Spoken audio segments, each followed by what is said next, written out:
반갑습니다, 여러분.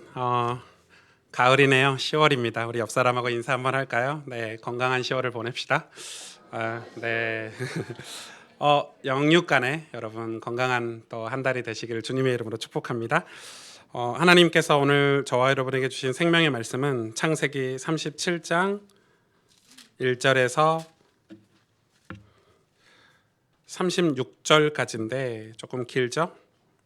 그래서 오늘은 1절에서 우리 24절까지만 읽겠습니다. 제가 요셉을 가지고 이번 주 그리고 다음 주까지 두 번 설교를 좀 하려고 합니다. 내용이 조금 많아서 그래서 원래는 한 번으로 끝내려고 했는데 이 37장은 두 번에 나눠서 설교를 하도록 하겠습니다.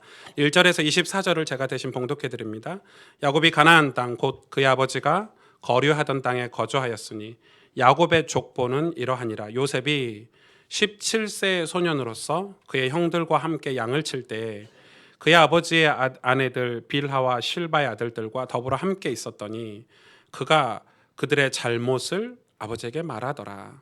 요셉은 노년에 얻은 아들이므로 이스라엘이 여러 아들들보다 그를 더 사랑하므로 그를 위하여 채색 옷을 지었더니 그의 형들이 아버지가 형들보다 그를 더 사랑함을 보고 그를 미워하여 그에게 편안하게 말할 수 없었더라. 요셉이 꿈을 꾸고 자기 형들에게 말하매 그들이 그를 더욱 미워하였더라. 요셉이 그들에게 이르되 청하건대 내가 꾼 꿈을 들으시오. 우리가 밭에서 곡식단을 묶더니 내 단은 일어서고 당신들의 단은 내 단을 둘러서서 절하더이다. 그의 형들이 그에게 이르되 내가 참으로 우리의 왕이 되겠느냐? 참으로 우리를 다스리게 되겠느냐? 하고 그의 꿈과 그의 말로 말미암아 그를 더욱 미워하더니 요셉이 다시 꿈을 꾸고 그의 형들에게 말하여 이르되 내가 또 꿈을 꾼즉 해와 달과 11별이 내게 절하더이다 하니라. 그가 그의 꿈을 아버지와 형들에게 말하매 아버지가 그를 꾸짖고 그에게 이르되 내가 꾼 꿈이 무엇이냐? 나와 내 어머니와 내 형들이 참으로 가서 땅에 엎드려 내게 절하겠느냐? 그의 형들은 시기하되 그의 아버지는 그의 말을 간직해 두었더라. 그의 형들이 세겜에 가서 아버지의 양떼를 칠 때 이스라엘이 요셉에게 이르되 내 형들이 세겜에서 양을 치지 아니하느냐? 너를 그들에게로 보내리라. 요셉이 아버지에게 대답하되 내가 그리 하겠나이다. 이스라엘이 그에게 이르되 가서 내 형들과 양떼가 다 잘 있는지를 보고 돌아와 내게 말하라 하고 그를 헤브론 골짜기에서 보내니 그가 세겜으로 가니라. 어떤 사람이 그를 만난즉 그가 들에서 방황하는지라. 그 사람이 그에게 물어 이르되 내가 무엇을 찾느냐? 그가 이르되 내가 내 형들을 찾아오니 청하건대 그들이 양치는 곳을 내게 가르쳐 주소서. 그 사람이 이르되 그들이 여기서 떠났느니라. 내가 그들의 말을 들으니 도단으로 가자 하더라 하니라. 요셉이 그 형들의 뒤를 따라가서 도단에서 그를 만나니라. 요셉이 그들에게 가까이 오기 전에 그들이 요셉을 멀리서 보고 죽이기를 꾀하여 서로 이르되 꿈꾸는 자가 오는도다. 자, 그를 죽여 한 구덩이에 던지고 우리가 말하기를 악한 짐승이 그를 잡아먹었다 하자. 그의 꿈이 어떻게 되는지를 우리가 볼 것이니라 하는지라. 루벤이 듣고 요셉을 그들의 손에서 구원하려 하여 이르되 우리가 그의 생명은 해치지 말자. 루벤이 또 그들에게 이르되 피를 흘리지 말라. 그를 광야 그 구덩이에 던지고 손을 그에게 대지 말라 하니 이는 그가 요셉을 그들의 손에서 구출하여 그의 아버지에게로 돌려보내려 함이었더라. 요셉이 형들에게 이르매 그의 형들이 요셉의 옷 곧 그가 입은 채색 옷을 벗기고 그를 잡아 구덩이에 던지니 그 구덩이는 빈 것이라. 그 속에 물이 없었더라. 아멘. 오늘 그 야곱이 이제 이 창세기는 50장까지 있는데 이 야곱이 49장에 죽고 그 다음에 50장에 요셉이 죽고 이제 창세기가 마무리가 돼요. 그러니까 지금부터 한 13장 얘기는 이 요셉 얘기가 아니라 이 야곱의 이제 자녀들 얘기로 창세기는 이렇게 마무리가 되는 그런 장면인데 조금 중요한 내용들이 되게 많이 담겨져 있어서 우리가 평상시에 이 뒤로는 여러분이 설교를 잘 못 들어보셨을 거예요. 그래서 이 37장부터 그 뒤에 있는 설교들 주로 우리가 이 요셉 설교도 그냥 요셉이 뭐 기도했더니 뭐 총리가 되고 뭐 그를 통해서 뭐 이런 응답들에 관한 설교를 많이 들었지 실제 요셉이 성경 속에서 어떤 인물인지 하나님이 이 가문을 통해서 저와 여러분에게 무엇을 지금 메시지를 하고 계시는지를 여러분 설교를 통해서 확인해 보시면 되게 좋을 것 같아요. 오늘 1절에 보니까 야곱이 가나안 땅 그의 아버지가 거류하던 땅에 거주하였으니, 그러면서 2절에 야곱의 족보는 이러하니라 이렇게 시작을 하고 있어요. 그러니까 야곱의 족보를 이렇게 탁 시작을 하는데 누구 얘기가 나오냐면 요셉에 관한 스토리가 딱 시작이 돼요. 좀 이상하지 않습니까? 아니, 야곱의 족보를 이야기하는데 큰 아들도 있고 둘째 아들도 있고 셋째 아들도 있고 넷째 아들도 있고, 근데 갑자기 요셉의 스토리가 이렇게 탁 펼쳐지는 거예요. 그러면 이 야곱의 족보에 관한 이야기가, 이 족보, 하나님이 야곱의 족보를 통해서 응답하시는 그 응답의 열쇠가 요셉에게 있다는 거겠죠. 아주 중요하겠죠. 사실 야곱은 창세기 32장에 하나님으로부터 이스라엘이라는 이름, 이스라엘이라는 이름은 승리자라는 뜻이 있죠. 뜻도 있죠. 그러니까 이 승리자라는 이름, 언약의 백성, 축복의 자녀라는 이 이스라엘 이름을 얻었어요. 그런데 그는 그 이름을 사용하지 않았어요. 그 이름대로 살지 않았고, 비로소 36장을 통해서 37장에 이르러서 처음으로 성경이 야곱이라 하지 않고 이스라엘이라는 호칭을 이렇게 써요. 그러니까 되게, 그러면은 이미 구원은 받았는데 32장에 이스라엘 칭호는 받았는데 그동안에 이 야곱은 하나님 자녀의 삶을 살지 못했다는 거겠죠. 그리고 오늘 37장에 이르러서야 수많은 사건과 환경을 겪어서 드디어 아버지가 거주한 땅, 약속의 땅, 이 시내산에 거주하면, 이 베델에 거주하면서야 이제 이스라엘 이름을 정상적으로 사용하게 됐어요. 근데 이스라엘 이름을 사용하면서 딱 드러난 인물이 누구냐면 오늘 이 요셉이에요. 요셉. 그러면 무슨 말이겠어요? 무슨 의미가 있겠어요? 이스라엘이라는 삶을 살았을 때 그 요셉이라는 인물이, 이 자녀 중에 요셉이라는 인물이 굉장히 중요하다는 거예요. 여러분, 오늘 좀 설교가 좀 복잡할 수 있어요. 앞뒤로 막 좌우로 여태 창세기 설교를 계속 들었던 분들만 이해할 수 있는 그런 구조적인 설교를 조금 할 건데, 이 요셉이 어떤 인물이냐, 이거 굉장히 중요해요. 요셉이 어떤 인물이냐. 이 요셉은 한마디로 먼저 결론적으로 얘기하면은 두 가지를 상징하고 있어요. 하나는 하나님께 사랑받고 선택받은 구원의 백성, 저와 여러분이죠. 언약의 백성을 의미하는 동시에 우리 인생에 찾아와 주셔서 승리자의 삶을 살 수 있도록 해주신 예수 그리스도를 표상해요. 아마 창세기에서 가장 예수 그리스도를 가장 가깝게 예표하는 사람, 우리는 다 이삭이라고 생각하잖아요. 사실은 요셉이에요. 훨씬 더 요셉이 예수 그리스도를 상징하는 삶을 살았어요. 정말 갑자기 튀어나온 인물이잖아요. 요셉이라는 인물이. 갑자기 요셉 얘기가 시작이 됐어요. 이 아브람 이 가문에 이제 야곱 족보를 시작할 때 요셉이라는 인물이 딱 시작이 됐어요.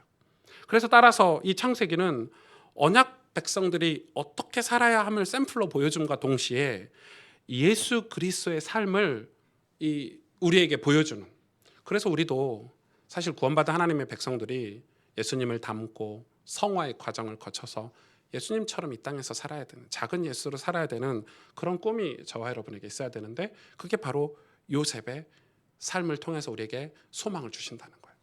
여러분, 그동안 창세기는 사실 소망을 가질 만한 인물이 많지 않았어요. 근데 이 요셉은 굉장히 독특해요. 오늘 이 요셉이 오늘 뭐라고 갑자기 이렇게 튀어나왔는데, 이 요셉이 17세가 됐다고 하죠. 그러니까 그동안에 17년의 시간이 쑥 보내왔어요. 근데 이 요셉을 이 아버지가 얼마나 사랑했냐면 채색 옷을 입혔대요. 여러분, 여기서 채색 옷은 제가 볼 땐 번역이 좀 잘못됐어요. 이렇게 형형색색 그 색동 옷은 아니에요. 원래 그 채색 옷은 긴 팔, 저고리를 얘기해요. 왜냐하면 그 당시 중동에는 날씨가 습하고 더웠기 때문에 외투도 다 반팔이에요. 근데 왜 긴팔이냐? 이 긴팔이 주는 이 긴 외투가 뭘 상징하냐면 장자권을 상징해요. 그래서 집에서 맏아들, 그리고 어떤 특별한 특권을 가진 사람이 이 긴 외투를 입을 수 있었어요. 근데 요셉이 맏아들입니까? 둘째도 아니죠. 셋째도 아니에요.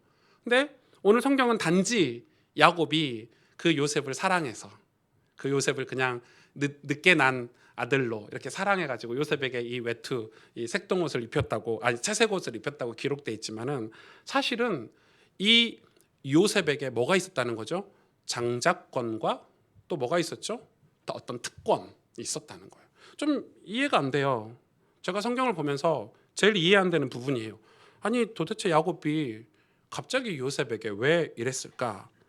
이 요셉의 삶이 도대체 왜 이럴까? 그런데 오늘 또 하나 이상한 장면이 생기는 게 뭐냐면은 4절에 보니까 그의 형들이 아버지가 형들보다 그를 더 사랑함을 보고 그를 미워했대요. 그러니까 지금 야곱이 이 요셉을 다른 형제들보다 훨씬 더 사랑했다는 거예요. 그래서 정말 미워했대요. 근데 그 이유가 뭐냐면 2절에 있죠. 보세요. 2절에 야곱의 족본이 이러하니라. 요셉이 17세의 소년으로서 그의 형들과 함께 양을 칠 때 그의 아버지의 아내들, 잘 보세요. 아버지의 아내들 비라와 시라의 아들들과 더불어 함께 있었더니, 당연하겠죠. 가족들이 함께 사니까. 근데 보세요. 뒤에 뭐라고 기록되어 있어요. 요셉이 그들의 잘못을 아버지께 말하였더라. 그러니까 요셉이 우리가 딱 봤을 때는 어떤 인간이에요? 이게 딱 뭐 배신 잘하고 뭐 이런 인간인데 지금 그런 정도가 아니에요. 이 요셉이 막 형들을 고자질하고 아버지에게 고자질하고 그런 장면이 아니더라고요. 지금 뭐냐면 지금 요셉을 여러분이 예수 그리스도라고 대입을 한다면 이 예수 그리스도께서 이 땅에 오셔서 바리새인들을 고발하시고 하나님께, 그죠? 그의 형제들이잖아요. 유대인들, 바리새인들, 서기관들, 종교 지도자들의 그 마음의 범죄함들. 겉으로는 하나님을 섬긴다고 하지만 속으로는 음란하고 부패하고 세상에 썩어질 것들을 동경했던 그 바리새인들을 누가 고발했죠? 예수님이 다 하나님께 고발했어요. 그리고 미움을 받았죠. 누가요? 누구에게요? 유대인들에게요. 그토록 기다렸던 메시아가 왔는데 우리는 안 기다렸잖아요. 여러분 솔직히 이방인들이 유대인을 이 메시아를 기다렸습니까? 아니죠. 구약 성경 내내 유대인들이 오실 메시아를 기다렸는데 그 오신 메시아를 누가 고발했습니까? 누가 십자가에 처형시켰습니까? 그의 형제, 그의 족보들이. 그래서 지금 이 요셉은 마치 그런 인물이에요. 그런데 이게 이 요셉이 왜 지금 예수 그리스도를 상징하는지 살펴볼 건데 창세기 30장으로 다시 넘어가서 30장 14절에서 15절에 이렇게 기록하고 있어요. 밀을 거둘 때 르우벤이 나가서 들에서 합 한 채를 얻어 그의 어머니 레아에게 드렸더니 라헬이 레아에게 이르되 언니의 아들의 합한 채를 청구하노라. 레아가 그에게 이르되 내가 내 남편을 빼앗은 것이 작은 일이냐? 그런데 내가 내 아들의 합한 채도 빼앗고자 하느냐? 라헬이 이르되 그러면 언니의 아들의 합한 채 대신 오늘 밤에 내 남편이 언니와 동침하리라. 우리가 지금 30장 설교할 때는 제가 설교를 이 부분을 안 했죠. 왜냐하면 오늘 설명을 해야 되니까. 이게 어떤 장면이냐면 이미 야곱이 레아를 통해서 아이를 많이 낳은 상태예요. 그런데 누구에게 아이가 없었죠? 라헬에게 아이가 없었어요. 근데 레아의 아들 루벤이 들에서 합한 채라는 걸 얻어왔는데 이 합한 채가 뭐냐면 임신 촉매제 같은 거. 그러니까 임신 잘 되게 하는 어떤 임신을 잘 되게 하는 어떤 특수한 그런 생물인 거예요. 이 합한 채는 그래서 임신 촉매제로 그 당시에 많이 사용을 했었어요. 그러니까 지금 루벤이 가서 합한 채를 얻어왔는데 라헬이 아이가 없어요. 남편이 자기를 사랑하지만 아이가 없어요. 여러분 그 당시에 아무리 예쁘고 아무리 여자가 예쁘고 사랑스러워도 아이를 못 낳으니까 이 남편 입장에서는 아이 낳는 레아에게 더 가서 아이를 계속 후손을 번식을 해야 되니까 낳겠죠. 근데 이 라헬 입장에서는 근데 르우벤이 어디서 이 귀한 합한 채를 얻어왔단 말이에요. 근데 이 때가 언제냐? 밀을 거둘 때라고 성경 기록하고 있어요. 여러분 밀 거둘 때가 언제예요? 밀을 왜 걷죠? 추수하는 시기 맥추절이에요. 맥추절이 뭘 상징하는지 아시죠? 오순절을 상징해요. 오순절이 뭘 상징해요? 성령께서 강림하시는 성령 강림절을 상징해요. 왜 성경이 밀을 거둘 때라고 기록하고 있죠? 맥추절, 오순절, 성령이 임하신. 여러분 예수님이 어떻게 잉태하셨죠? 성령이 임하셔서 잉태하셨죠. 여자의 후손으로. 요셉이 그랬냐? 그렇진 않아요. 그렇진 않지만 창세기 30장에 아주 독특한 기록들이 있어요. 그 합한 채를 얻고 언니에게 뭐라고 딜을 하죠? 협상을 하죠. 그러면 오늘 밤 이 야곱을 데려가라, 언니 같이 자라 해서 또 애를 낳거든요. 근데 이 라헬은 이 합한 채를 가지고 애가 태어나는데 성경에 뭐라고 기록하고 있냐면 30장에 하나님께서 라헬의 태를 이어사 이렇게 기록하고 있어요. 그냥 동침해서 애를 낳다 표현하지 않고 태를 이어사, 물론 동침해서 애를 낳았겠죠. 그러나 상징적으로 이 요셉이라는 인물은 그렇게 태어났다라고 아주 자세하게 30장에 요셉의 태어난 장면들을 기록하고 있어요. 자, 이미 레아는 아쉬울 게 없어서 이미 4명의 아이가 있었고 남편이 라헬을 사랑했기 때문에 자기가 오늘 밤에 남편과 자는 거는 손해보는 장사가 아니라고 생각해서 합한 채를 라헬에게 이렇게 주게 됐죠. 그래서 요셉은 생명의 씨를 가진 야곱을 통해서 얻은 자식이 아니라 성경적으로 합한 채를 통하여 얻은, 즉 상징적으로 성경은 하나님이 그의 태를 여셔서 이렇게 났다. 그래서 여러분, 요셉은 예수 그리스도를 상징하는 인물이기도 해요. 합한 채를 얻는 시기도 굳이 밀을 거둘 때라고 성령 강림절에 요셉이 잉태했음을 알리기 위해서 성경은 그렇게 곳곳에 이렇게 장치들을 해놓는 거예요. 여러분, 성경은 그냥 기록되지 않았어요. 하나님의 감동으로 기록된 성경은 완벽해요. 문학적으로도 완벽하고 문법적으로도 완벽하고 모든 구조적으로 구원을 설명하고 예수 그리스도를 설명한 게 완벽한 책이 바로 성경이에요. 1.1획도 무오하지 않아요. 틀리지 않아요. 여러분, 하나님 말씀은 얼마나 정확한지 공부하면 할수록, 성경을 알면 알수록 우리의 믿음은 커질 수밖에 없어요. 그런 요셉에게 야곱은 긴 팔 저고리, 즉 이 소매가 팔목까지 내려온 긴 소매 외투를 이렇게 입혔어요. 특권과 상속권을 요셉에게 준 거예요. 왜 줬는지 성경은 단지 사랑해서, 더 사랑해서 줬다고 하지만 그 당시 부족 국가에서는 있을 수 없는 일이에요. 그를 더 사랑했대요. 그를 더 사랑했대요. 하늘의 영원한 장자이신 예수 그리스도. 여러분, 예수님이 어디에 태어나셨죠? 말구유에 태어나셨어요. 어느 집안에 태어났어요? 가난한 목수의 집안에 태어나셨어요. 또 예수님의 공생의 사역은 주로 가난한 사람들, 병자들에게 복음 전하는 사역이었어요. 그 당시에 손가락질을 당하는 죄인들, 우리가 말로 아우 저런 사람이 어떻게 구원받아? 바리새인들이, 서기관들이 비난하던 사람들, 그런 사람들과 함께 하셨어요. 그런데 그런 삶을 살았지만 하나님은 항상 예수님에게 하늘의 장자로서의 영적인 권위를 표현해 주셨어요. 예수님 본인 스스로도 본인이 영원한 장자로서 내가 십자가에 죽으실 것을 알고 영광스러워 하셨어요. 그런 예수님을 상징하는 요셉의 삶, 그런 요셉은 형들의 잘못된 삶, 잘못된 신앙을 고발하는 장면으로 시작을 하죠. 예수님도 그렇게 시작을 하셨죠. 예수님께서 바리새인들과 종교 지도자들의 잘못된 신앙을 고발하는 내용과 흡사하죠.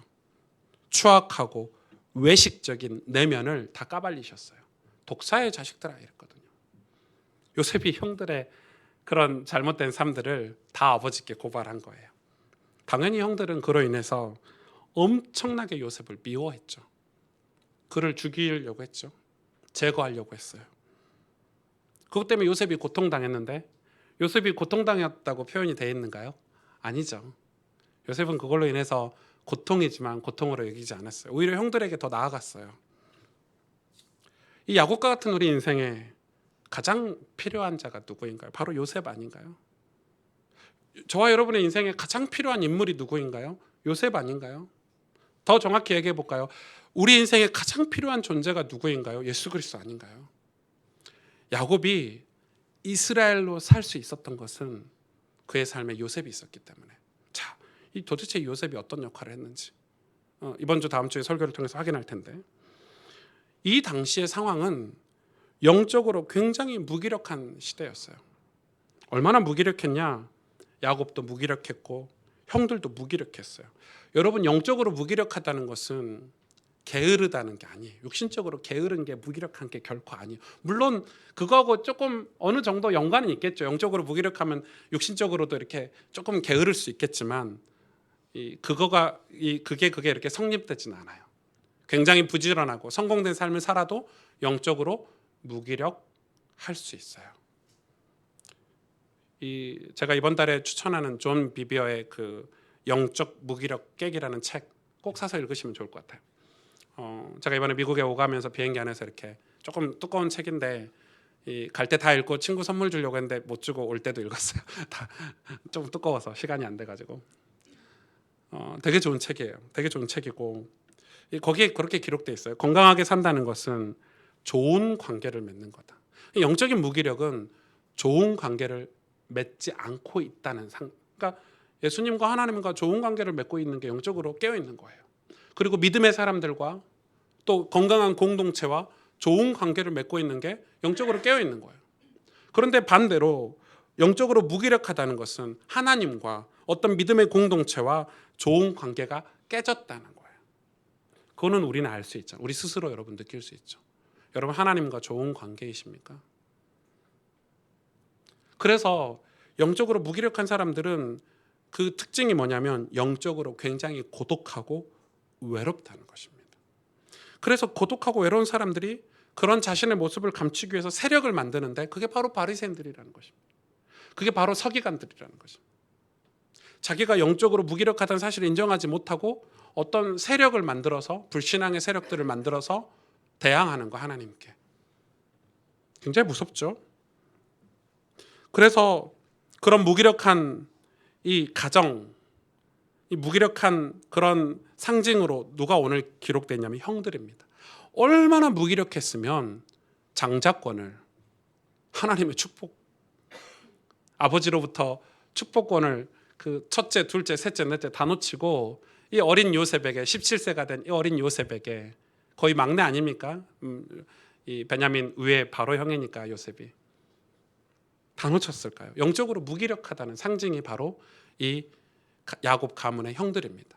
아마 다음 주 그 다음 주에 이 유다와 이 다른 자녀들에 관한 설교를 할 건데 엄청나게 무기력감을 느낍니다. 그래서 제가 설교를 안 하고 싶어요.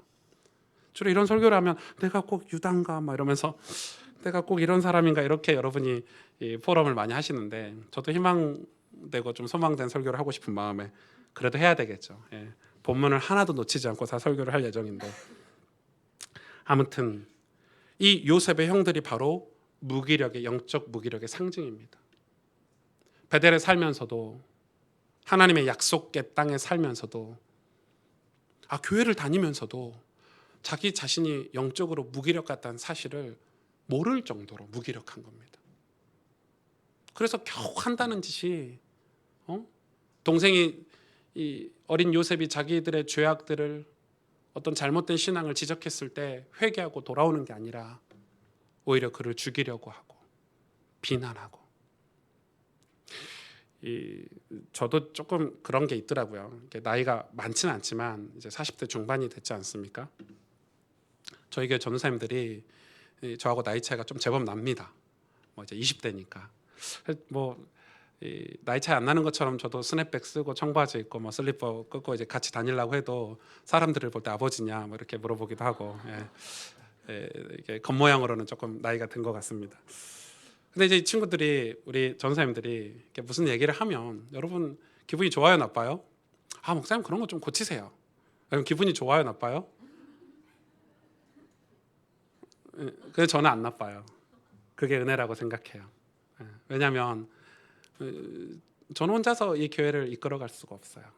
그리고 장로님들이 저에게 뭔가를 이렇게 충고해주고 지도해주시면 기분이 전혀 나쁘지 않아요. 기분 나쁜 티도 안 나요. 왜냐하면 저는 그게 저의 어떤 하나님 앞에서 주의 종으로서의 실력이라고 생각해요. 그건 진짜 감사 아닙니까? 만약에 제가 제 고집, 아집, 내가 영적으로 뭔가 문제가 있는데 누군가가 그걸 저에게 충고해 줬을 때 기분 나쁘다. 그럼 저는 영원히 그걸 못 고치는 거예요. 아닌가요? 영원히 그걸 못 고치는 거예요. 지금 우리나라가 굉장히 좀 심각한 어떤 색깔론 또 어떤 프레임 같은 거에 딱 가둬가지고 굉장히 나라가 혼란스럽죠. 제가 볼 때는 서로 잘난 거예요.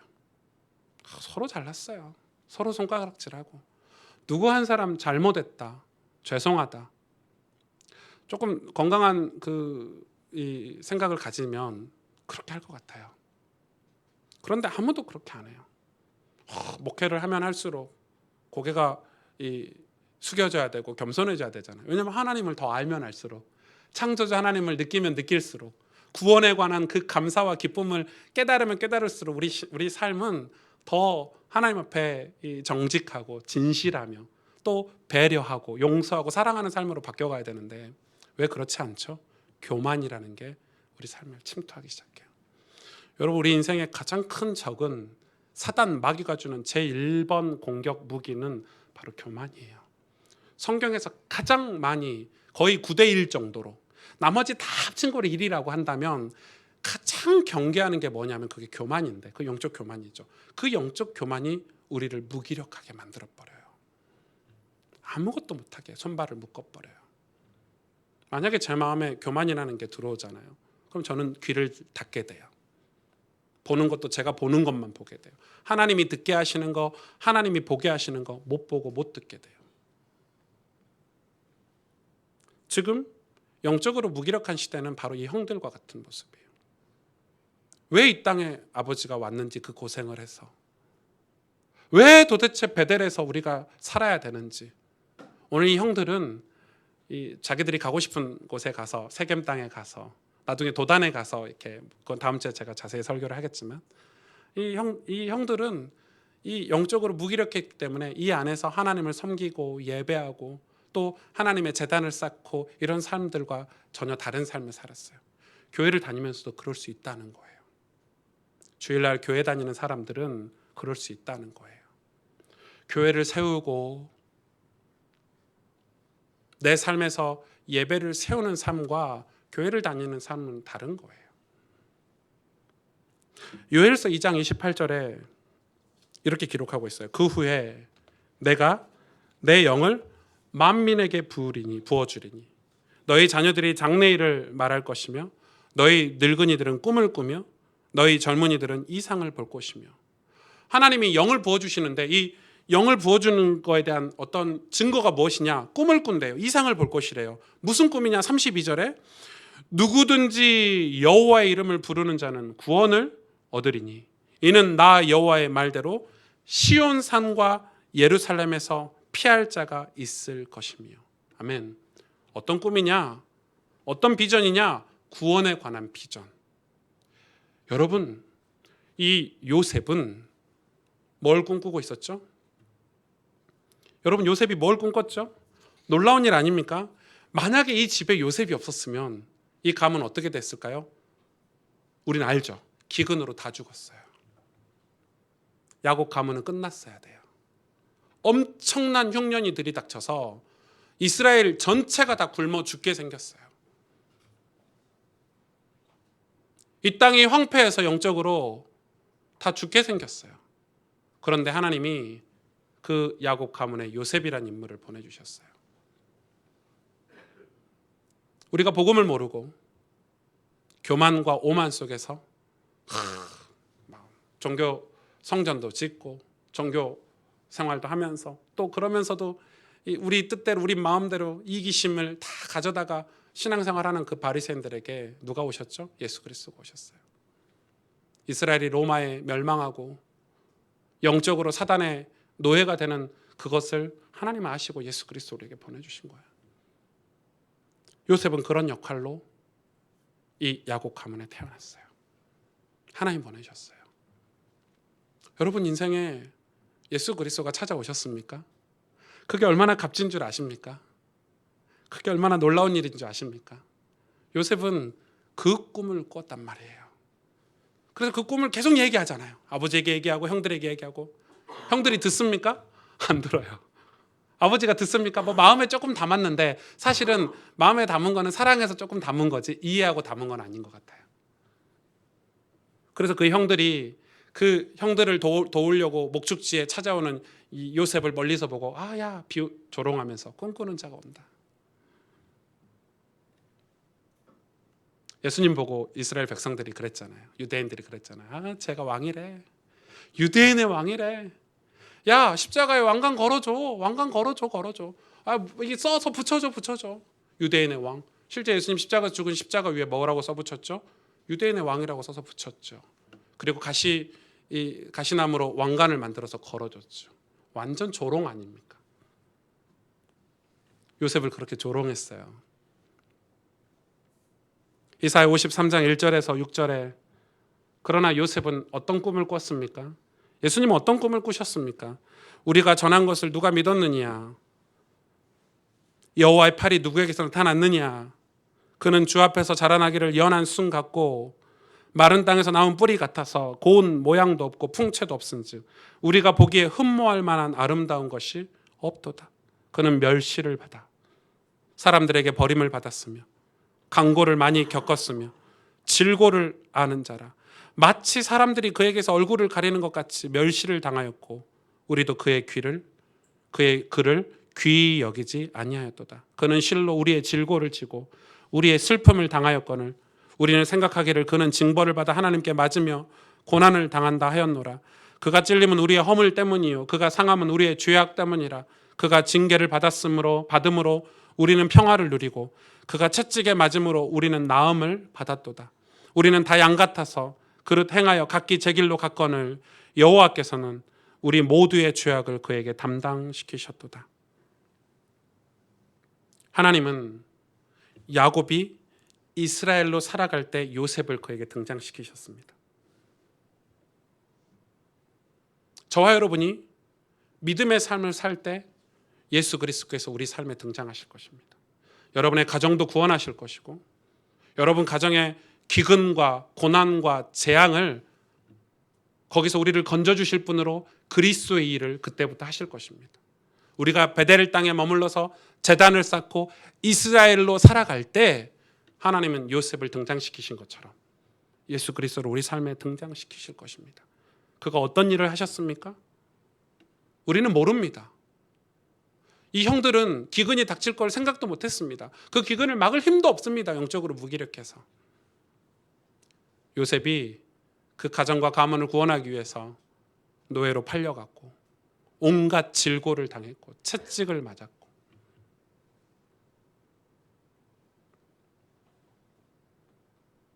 하나님의 놀라운 구원 섭리로 요셉이 야곱 가문에 등장한 것입니다. 저는 이건 두 가지라고 생각합니다. 예수 그리스도를 상징함과 동시에 저와 여러분이 요셉과 같은 모습으로 우리 가정에서, 우리 가문에서, 우리 현장에서 하나님 우리를 보내셨지 않나. 아무도 구원을 꿈꾸고 그 구원을 생각하고 인생을 살지 않거든요. 다들 잘 먹고 잘 사는 것만 생각해요. 다들 자기의 삶만 생각해요. 아무도 구원이라는 것을 꿈꾸고 그걸 소망하고 그런 삶을 살질 않아요. 구원을 꿈꾸고 소망하면서 살면 우리 부모 형제의 구원을 위해서, 내 자녀들의 구원을 위해서, 이 나라 이민족 우리 청년들과 젊은이들의 구원을 위해서 산다면 우리 인생은 되게 다른 삶을 살 수 있어요. 요셉이 얼마나 성실하게 노예 생활을 했고 그가 얼마나 하나님의 음성에 귀를 기울였고 그가 얼마나 하나님을 찬송하면서 그 어려운 위기들을 극복했는지 다음 주에 살펴볼 거예요. 왜 그렇게 살 수 있었죠? 그가 구원을 꿈꿨기 때문에. 꿈을 잃은 백성은 소망이 없어요. 예수님이 어떻게 고난을 참으셨죠? 십자가를 어떻게 견디셨습니까? 그 치욕, 여러분 제가 예수님 같았으면 갑자기 뭐 슈퍼맨처럼 빵 해가지고 토르처럼 막 망치 다, 하늘에 있는 망치 다 갖고 와가지고 이것들이 나를 멸시해? 침을 뱉어 내 얼굴에? 얘네들이 미쳤나? 내가 너네들을 창조했는데 이랬을 것 같아요. 그걸 견디셨죠. 참으셨어요. 십자가에 죽으셨어요. 왜요? 질고를 당하고 채찍을 맞으셨어요. 무슨 꿈이 있으셨죠? 내 백성을 죄에서, 내 백성을 사단의 종에서, 내 백성을 지옥에서 건지시는, 우리를 구원하시려는 꿈이 있으셨기 때문에 그분이 우리에게 찾아오셨어요. 우리가 지금 그 혜택을 받고 그 엄청난 구원의 혜택을 받고 지금 예배드리고 있어요. 놀라운 일 아닙니까? 오히려 자기를 죽음으로 내몬 자기 형제들을 요셉은 살렸어요. 자기를 죽음으로 내몬 그 형제들을 용서하고 그들을 살렸죠. 기근으로부터. 요셉은 야곱과 같은 우리 인생에 찾아오신 바로 예수 그리스도를 여러분 상징하는 거예요. 그렇다면 여러분, 저와 여러분이 이 믿음을 위해서, 이 신앙생활을 위해서 한 가지 제가 여러분에게 제안하고 싶은 게 있어요. 우리 인생을 내던져야 돼요. 인생을 내던지다는 표현이 무엇입니까? 인생을 내던질 때가 오는 거예요. 야곱이 세겜 땅, 그 부유한 땅, 그가 충분히 잘 먹고 잘 살 수 있는 그런 땅을 내던지고 하나님이 약속하신 베델로 갔던 것처럼 우리는 믿음을 위해서 인생을 내던질 때가 있어야 되는 거예요. 그러면 우리가 막 손해보는 것 같고 막 이거 인생을 내던졌을 때 뒷일이 막 걱정되고 이렇죠. 그러나 그렇지 않더라고요. 제가 군대에 있을 때 제가 이제 신학교를 2학년 마치고 군대를 갔으니까 그래도 이제 이 소개서에 군대 파일에 프로파일에 제가 고신대 신학과 이렇게 적혀 있잖아요. 그럼 보통 이제 뭐 군종으로 뽑기도 하고 뭐 이렇게 할 텐데 제가 하필 군대를 갔는데 의장대를 갔어요. 갔더니 교회 가는 인간이 한 명도 없어요. 진짜 한 명도 없어요. 한 150명 되는 부대원 중에 일요일 날 아무도, 보통은 군대 가면 이 신병훈련소 때는 이 교회 갈 사람, 절에 갈 사람, 뭐 천주교 갈 사람 나와 해서 가잖아요. 일요일 날 그런 방송도 안 해. 이해가 되죠. 왜냐면은 저희 부대는 토요일 날, 일요일 날 바쁜 부대야. 토요일 날 행사를 가야 되고 일요일 날 또 행사를 해야 돼. 토요일 날 행사 끝나고 나면 그 정비를 해야 돼. 또 구두도 닦아야 되고. 여러분, 제가 군대에서 2년 동안 다림질만 하다 왔거든요. 의장 되잖아요. 제가 다림질 좀 잘합니다. 그래서 세탁소에 맡겨요. 힘드니까. 아무튼 구두 막 닦고 뭐 얼마나 깔끔 떠는지 의장 되니까 그거에 대한 프라이드가 있는 거예요. 교회 가는 한 명도 없어요. 한 명도 없어요. 근데 어느 날 저희 부대 대장이 바뀌었어요. 이 대장이 못 모르고 의장대를 모르고 와가지고 갑자기 방송을 하는 거예요. 교회 갈 사람 다 눈치 보고 아무도 안 나가요. 제가 손을 번쩍 들었어요. 미쳤지. 이제 군대 간 지 한 6개월 만에 제가 손을 번쩍 들고 뭐 행정반 앞에 나와 했더니 갔더니 저 혼자예요. 순간 다시 들어가야 되나? 제가 생각했어요. 지금 안 가면 나는 영원히 교회를 못 가겠다. 왜냐하면 지난 6개월 동안 화장실에서 성경 몰래 보고 기도하고 교회가 너무 가고 싶은 거. 생각해 보세요. 예배를 6개월 동안 못 드렸어요. 얼마나 교회가 가고 싶은지. 나갔어요. 근데 지나가는 고참들이 다 짝대기 하나짜리가 와가지고 교회 간다고 서 있으니까 다들 막 미친놈이라 그러고 뭐라 그러고. 제가 이때 생각했죠. 인생을 내던지자. 지금 가야 된다. 지금 가야 된다. 기회가 이때가 왔다 하고. 사실 그때 안 갔어야지. 맞아요. 제정신이라면. 여러분 생각해 보세요. 제정신이라면 교회 안 가야 돼요. 아무도 안 가. 제가 물어봤거든요. 제 동기들한테. 야, 빨리 가자. 절에라도 가라. 이렇게. 그것도 안 가. 제가 그때 서서 어떻게 했겠어요? 그냥 교회 갔다 왔어요. 혼자. 뒤지게 맞았죠. 군대 가서 처음으로 맞았어요. 교회 갔다 왔다고 얼마나 맞았는지. 제가 생각했어요. 그 맞은 게 억울해요. 왜냐하면 저는 교회를 가려고 토요일 날 더 열심히 일했어요. 아침에 일찍 일어나가지고 고참들 구두 다 닦아놓고 행사 갔다 온 거 다 다림질 하나라도 더 해놓고. 여러분, 그런 생활을 제가 상병 견장 찰 때까지 했어요. 교회 가려고. 그때 인생을 내던졌는데 놀랍죠. 나중에는 제가 이렇게 상병 되고 이제 제가 나중에는 그 육군 신우회 회장 하면서 저희 부대원들이 거의 늘 이렇게 70명, 80명씩 예배를 드리러 가고 복음을 전하고, 또 신병들이 오면은 저희 대장님이 이 신병 상담을 저에게 시키고. 인생을 내던질 때가 우리에게 오거든요. 인생을 내던질 때가 와요. 물론 고통스러웠어요. 왜? 주일날 교회 가기 위해서 다른 시간 잠을 못 자고 쉬지 못하고 일을 해야 되니까. 그러나 여러분, 그것은 구원을 위해서. 우리 인생은, 우리 신앙은 인생을 내던져야 될 때가 있어요. 요셉이 그런 인물이에요. 어떻게 인생을 내던졌는지. 여러분, 신앙을 위해서 우리는 때로는 타협하고 협상해야 될 때 인생을 내던져야 될 때가 있는 거예요. 우리 인생을, 믿음을 위해서 내던질 때. 그때 우리의 지경이 넓혀지고 우리의 믿음이 확장되고 우리의 신앙이 성숙하게 돼요. 우리 인생을 못 내던져요. 왜? 눈앞에 보이는 것 때문에. 눈앞에 보이는 것 때문에. 예수님 당신의 인생을 우리를 구원하시게 돼 던지셨어요. 십자가에. 하나님의 구원은 우리가 생각했던 것보다 훨씬 엄청나게 중요하고 놀라운 일이에요. 여러분 그걸 믿으십니까? 진짜 믿으십니까?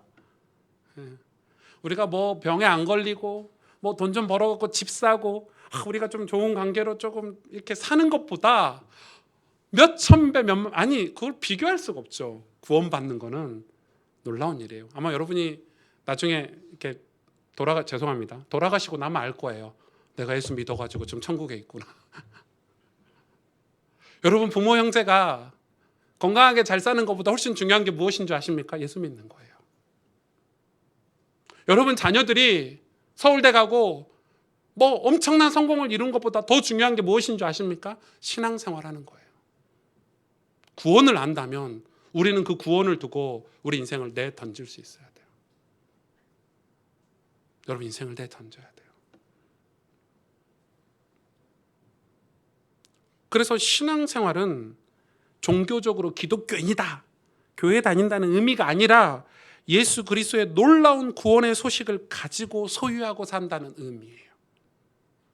내가 예수 그리스도의 놀라운 구원의 소식을 날마다 가지고 간직하고 사는 거예요. 그게 신앙생활이에요. 그게 누군가에게 말해줄 수 있어야 되고 그 소식으로 내 인생을 해석할 수 있어야 되고 그 구원의 놀라운 소식으로 내 인생에 찾아온 위기를 해석할 수 있어야 되고 내 인생에 찾아온 축복을 해석할 수 있어야 되는 거예요.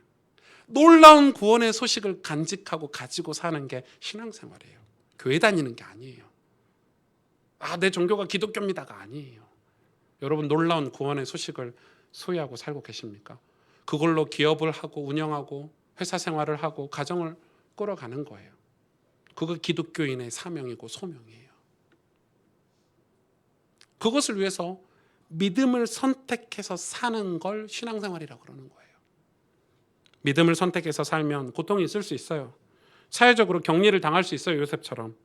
그러나 결과적으로 그들을 살리게 되는 삶이 될 거예요. 우리는 인생을 내던지는 것 같지만 결과적으로는 구원을 위해서 인생을 내던졌다면 그 내던진 인생을 하나님이 갚아주실 거예요. 여러분 부모 형제를 위해서 인생을 내던지시길 바랍니다. 믿지 않는 형제를 위해서 저는 부모님이 재산이 없어가지고 물려줄 게 없어서 저희 형제가 싸울 일이 없었는데 혹시 부모님이 재산을 물려줄 때 믿지 않는 형제에게 다 양보하세요라고 하면 아멘 안 하시겠죠? 구원을 위해서라면 내던지셔야 된다 이 말이에요. 내던지셔야 돼요. 이사야 54장 2절에서 3절에 내 장막터를 넓히며 내 처소의 휘장을 아끼지 말고 널리 펴되 너의 줄을 길게 하며 너의 말뚝을 견고히 할지어다. 이는 내가 좌우로 퍼지며 내 자손은 열방을 얻으며 황폐한 성읍들을 사람 살 곳이 되게 할 것입니다. 아멘. 저는 사람 살 곳이 되길 원해요. 우리의 가정과 가문이. 우리 교회가 사람 살 곳이 되기를 원해요. 그러기 위해서 장막터를 넓히고 휘장을 아끼지 말고 널리 펴래요. 널리 펴래요. 우리 이거 아낀다고 계속 쥐고 있잖아요. 아낀다고 쥐고 있으면 뭐 된다고요? 속된 말로? 뭐 그거 된대요. 아껴서 뭐 하실 건데요?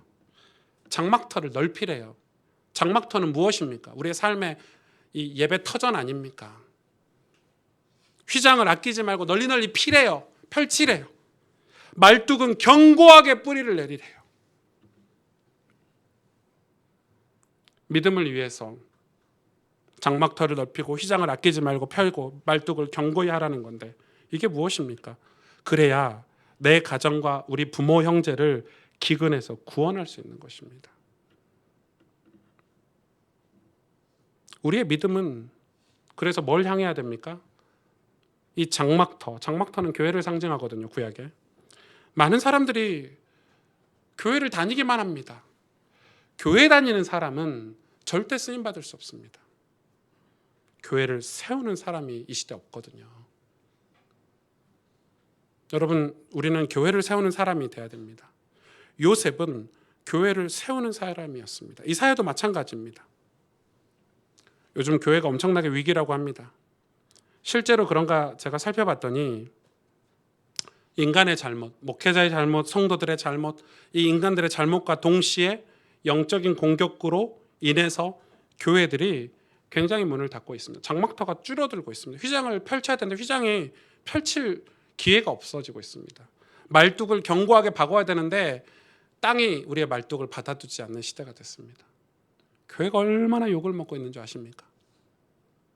놀라운 것은 교회가 무너지면 구원을 말해줄 데가 없습니다. 여러분 가정에 복음을 전해줄 곳이 교회밖에 없는데 하나님의 음성을 대언해주고 하나님의 말씀을 전해줄 곳이 이 강단밖에 없는데 강단이 다 무너지고 있습니다. 저는 개인적으로 목회자는 성직자라고 생각합니다. 지켜야 됩니다. 말씀으로 내 자신과 내 영혼, 내 마음 지켜야 됩니다. 그건 저의 사명이고 여러분도 마찬가지입니다. 우리가 교회를 지키지 않으면 교회 다 무너집니다. 이상하죠. 묘하게 교회가 무너지고 있습니다. 어떻게 저렇게 무너질 수 있나? 그런데 교회가 무너지면 뭘 말 못해주죠? 이 사람들의 죄악을 말 못해줘요. 아무도 죄라고 말 안 해줘요. 세상이 잘못됐다고. 선지자와 같은 제사장과 같은 사람들이 사라지고 아무도 복음을 십자가의 복음을 말해줄 곳이 없어요. 교회가 무너지면 여러분 없어요. 그래서 교회를 지켜야 되는 거예요. 그리고 우리는 교회를 세워야 되는 거예요. 교회가 문 닫으면 이 가스펠 교회가 문 닫으면 어떻게 될까요? 여러분 우리는 휘장을 아끼지 않아야 돼요. 말뚝도 견고해야 돼요. 이사야 55장 7절에서 13절을 읽어드리고 오늘 설교를 마무리하겠습니다. 악인은 그의 길을, 불의한 자는 그의 생각을 버리고 여호와께로 돌아오라. 그리하면 그가 긍휼히 여기시리라. 우리 하나님께로 돌아오라. 그가 너그럽게 용서하시리라.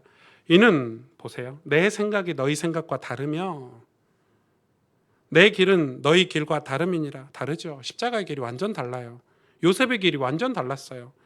요셉은 형들에게 팔려가서 노예로 갔는데 사람들이 다 손가락질했어요. 실패했다고 생각했겠죠. 그렇지 않아요.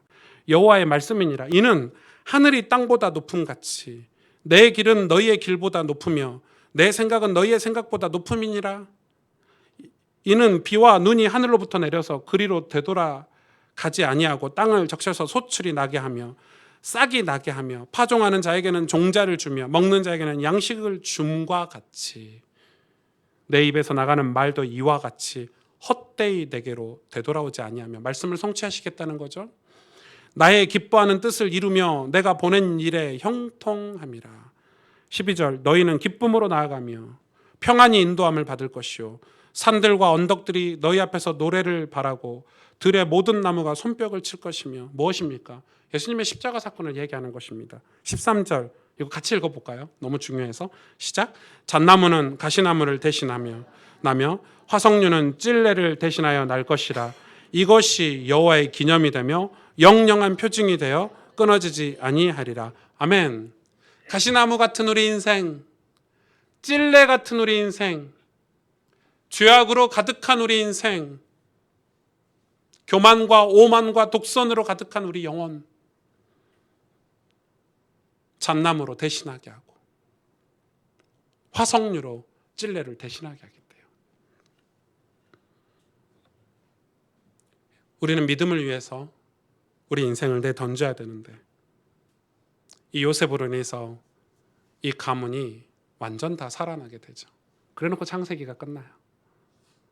요셉 때문에 이 야곱의 인생이 이스라엘의 인생으로 끝난다 이 말이에요. 예수 그리스도가 우리에게 찾아오시면 우리 인생은 변화되게 돼 있어요. 반드시요. 근데 그게 우리가 생각했을 때 우리는 이렇게 예수 믿으면 하나님 이렇게 축복하실까? 우리는 이렇게 헌금하면 하나님 이렇게 응답하실까? 다 그건 우리 그냥 내 생각이죠. 그래서 말씀에 순종을 잘 못해요. 왜? 말씀에 순종하면 바보 같거든요. 요셉처럼 말씀에 순종해서 살면 바보 아닙니까? 바보 천치 아닙니까? 좀 지혜롭게 하지, 좀 융통성 있게 하지. 신앙은 융통성하고 지혜하고 그 세상 지혜하고 다른 말이에요, 여러분. 하나님의 뜻이 훨씬 커요. 하나님의 지혜가 훨씬 커요. 우리에게 고난을 주셨을 때도 이유가 있고요. 여러분에게 질병을 주셨을 때도 이유가 있어요. 아닌가요? 우리를 구원하시기 위해서.